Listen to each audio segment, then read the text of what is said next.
perhaps is working on a PhD in another area or whatever, then you can juggle things.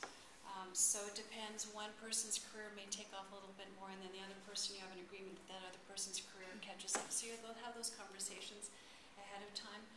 Children do change the playing field a little bit. We really, for us, children are really important. So our kids, I think, at the end of the day, know that we think they're pretty fantastic. We have colleagues who have 4, 5, 6 or more children, and some of them just kind of get lost in the shuffle. And so then I think you shouldn't have children if they get lost in the shuffle. So just to say that I think that's a responsibility you have to just do your best. I think your kids will end up being more independent because they'll have to be if you're in medicine, and certainly if you're married to somebody who's in medicine. They'll just have to figure things out. I remember working at Kaiser, and our nanny got into a car accident which was kind of like Unbreakable, and our youngest child was in the middle, and for some reason every glass broke everywhere. She was wearing a little nightgown and nothing cut her. And she should have been on the sides with the seatbelt, and she was in the middle. And I was at Kaiser, and they wouldn't let me go home. And Stephen got on the phone and said, Mom, don't worry about this, we'll call the neighbor. And called the neighbor, who called me and said, don't worry, I'll take care of this, we'll put on a pot of tea. She was English, and I got to go home about 3 o'clock, just kind of storming out of the place, and that was the reason why I chose to not work at Kaiser anymore, even though I think it's a good place, and I have a private practice now, and then still do some teaching at Stanford, but I wanted to have more independence. So you do make choices, and you want to make them, I think, before you lose. We were very lucky, but Stephen's, Mom, I'll take care of it. So he, I think, was like 8 years old and having to rise to that occasion. So your children will be very independent, and there's nothing wrong with that, but you just do the best you can as you muddle your way through it.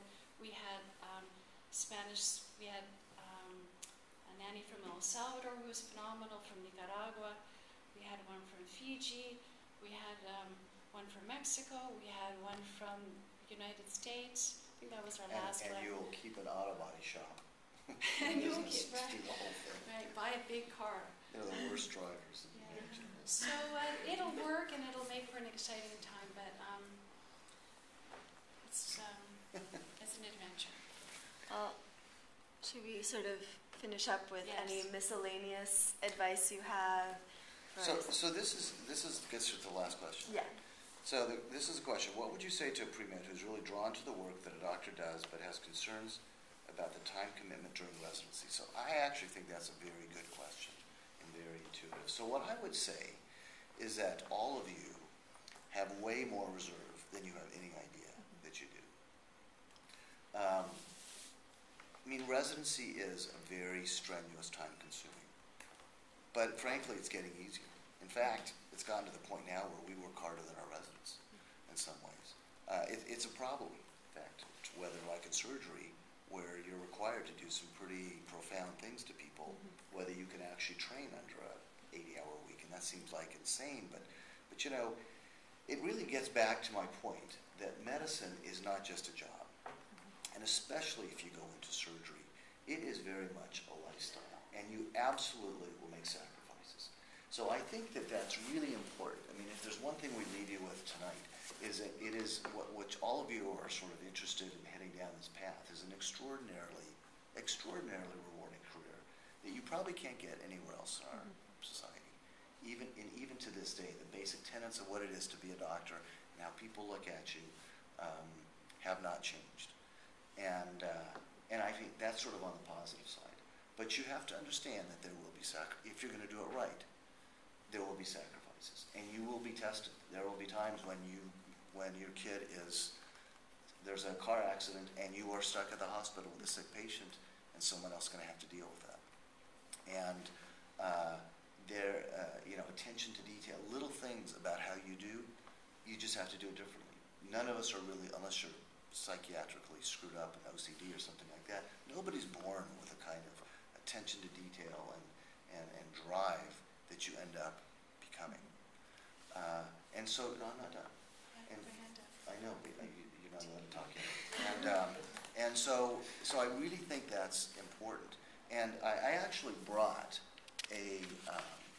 this was a editorial, and Linda's quite disagreed that I brought this, but I'm going to leave it, by a woman who's an anesthesiologist. And she talks about what it is to be a doctor. And the title of her editorial is "Don't Quit the Day Job," because there is a big push, especially among some of the women, to sort of go part-time and things like that. But frankly, it doesn't have to be women; it can be men as well. Okay, and that's part of the way the society is changing, is that you really that even though you may spend a huge amount of time and money getting to be a doctor, society as a whole puts a lot of time and effort and a huge amount of money into training physicians. So there is this real sort of commitment on the part of society towards you, and in turn you towards society. And I think that is really important. Now, when I say you have reserve, I mean, it seems inconceivable that you could stay up all night and operate and do these things. You absolutely can, okay? Some people struggle at it. They don't go into surgery. They may go into other subspecialties. But in the end, it is how you sort of train yourself to be this greater, than life person that takes care of people. And I think that responsibility that you will have is very serious, and we take it very, very seriously. It's why at age 53 or 54, Linda, goes away from the football game last night, and at midnight, is taking care of some person who's not even all that grateful. And what comes through the ER Valley, some of these people are just unbelievable. And they come to us, but you still take care of them. Okay, you still do what you can for them. That is the essence of being a doctor. And that's why you get letters 20 years later from people who you can't even remember saying, you know what, you made this huge difference you saved my husband's life. And it's for those little kinds of things. So that is what you're going into, and that's what it is. Okay. I say Dr. two Lottings? things. This is how it is just at home too. There were two things I wanted to share. I wanted to say that each of you and your background will bring something very special to the patients that you take care of, whether it's your culture or your upbringing or your attention to detail or your love of music or your sports background. You will bring something very special to the table. So don't think that you need to fit into a mold where you have to be, fit this trade and this trade and this trade. You will actually be, those patients will come to you who will like what you do, and you'll be really surprised. So don't change who you are and how you do things.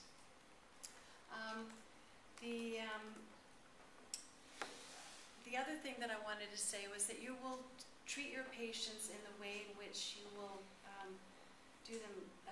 you will treat your patients in the way in which you will find most comfortable. So just connect with them as though they were a friend. And if any of you have read Cutting for Stone, or you've had a chance to hear Abraham Verghese speak, he's phenomenal. So I would say to you, he's speaking, one of the things that he mentions in his book is words of comfort. And so that's something that's really very important to what you do. I'm just going to leave it at that. I'm going to let you ask some questions. That was the thing that you wanted to do, okay? Open it. Does anyone have any questions? Do you have any free time, and what do you do for fun? If so, what do you do for fun? So we do have free time, and it's important that you use. So I like a lot of different things, but my real love is outdoors, sports of all different kinds. So I go free diving, abalone diving, scuba diving, fly fishing, hunting, hiking, biking, all those kinds of things, and that's what I'll do on weekends. So when I was a resident, I made sure when I had weekends off, I was doing something. And but I think people come to it from different So Did you yes, mention gold panning too? gold mining, all kinds of stuff. So yes, I I do have don't. free time, I and I don't. do take the time Yeah. to. I somehow don't, so. You do. You go I down to think- Guatemala I and think Kenya and stuff like that. I think that the message here is be a urologist and have time to do all these things. So, a little bit of sports, but really no, not too much.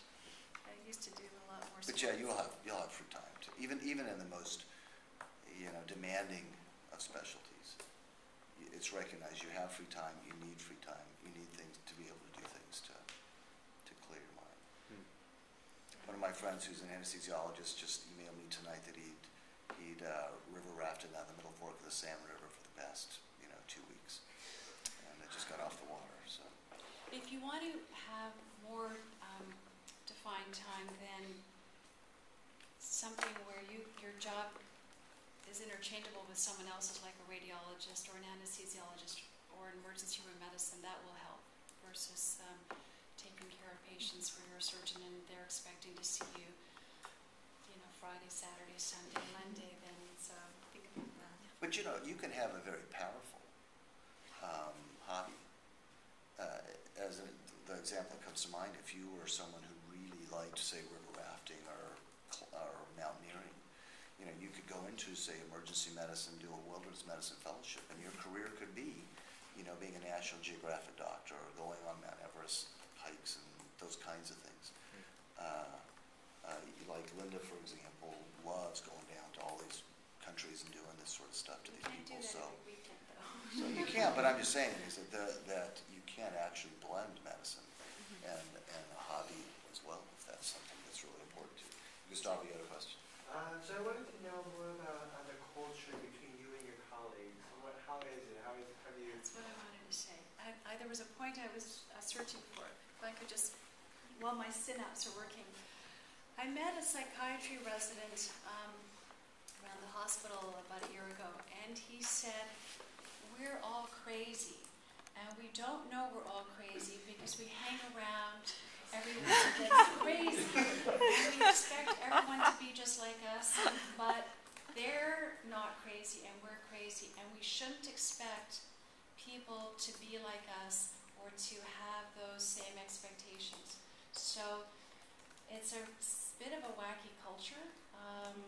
You'll see people, come in at 6 o'clock in the morning and round, or 4 o'clock in the morning and round, and they go, "Hey, how are you?" And it's sort of this club of bravado. But it's a wacky club, and be kind to the people who maybe are not in medicine that you may be dating, because they don't have to be as wacky as we are. But there is an esprit de corps that you develop with the people that you're with, and Linda's right, But on the other hand, each individual subspecialty will have its own personality and its own culture, and a pathologist is going to be totally different, or a radiologist than, say, a cardiac surgeon or a neurosurgeon or whatever. But again, you need to have. I don't know if any of you ever saw Steve Jobs' commencement speech to Stanford some years ago, but I really like the way he put it. You can't